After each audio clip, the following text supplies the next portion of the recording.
Howdy, this is going to be my week 4 reflection. So we're going to start with the first question. What stood out from you from each of the topics covered this week? I honestly learned a lot, but I just made my top 4 things that stood out for me from each of the presentations.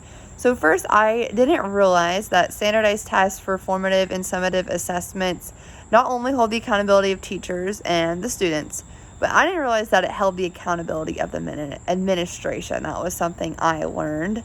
I also learned that assessments of learning are actually going to be recommendations for placement and promotion. I never really thought of assessments that way.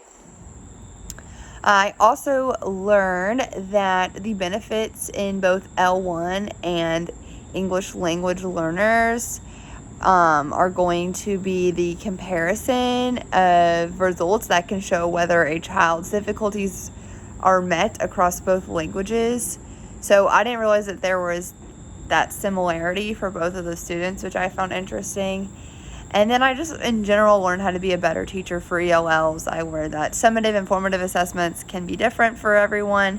It really just depends on the student and how you can best accommodate their needs, which leads me to question number 2. If I could change one thing about summative assessments, what would it be? Honestly, I wouldn't do them on paper. And that's honestly just for all students who struggle with tests, but ELLs, it can be very intimidating to read the question and feel like they have to answer it with multiple choice or free response. So I want to be able to accommodate needs and do maybe voice, verbal tests, or maybe do summative assessments based off how well a performance is. I don't really like the word summative, and I just want a more casual approach, I guess. And then how would I plan to incorporate formative assessments for ELL in my lesson plan? This would be different for all students, which is the second part. How would I modify the assessment for each level of language proficiency?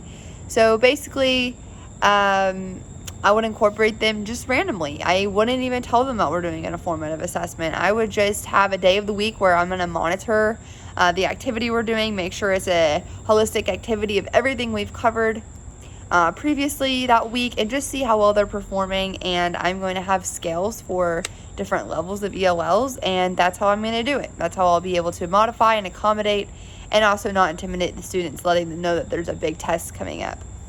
All right, consider how you would add scaffolds for gifted and talented ELLs and receive special education, and ELLs who receive an ELL receiving special education services. For the content area of your lesson plan. In your lesson plan, where are the best areas to add these scaffolds and why? It would definitely be with activities that have a lot of reading, or maybe a lot of writing. So I would add scaffolds in by giving students that extra practice, or maybe adding pictures, or maybe adding video explanations. And this would be for ELLs, but this would also be for ELLs receiving these special education services, just because it's easier when we incorporate art into the lesson, which that is a big takeaway I've learned from this course, and something I want to continue on when I'm a student, or a teacher, definitely. And then, how are you feeling about the lesson plan? Feeling really good about it. I feel like ours is great.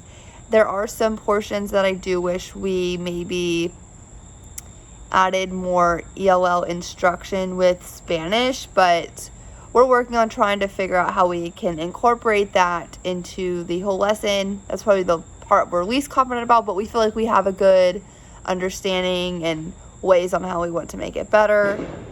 And then I feel most confident just about the presentation and how well it flows. That's it. Thank you.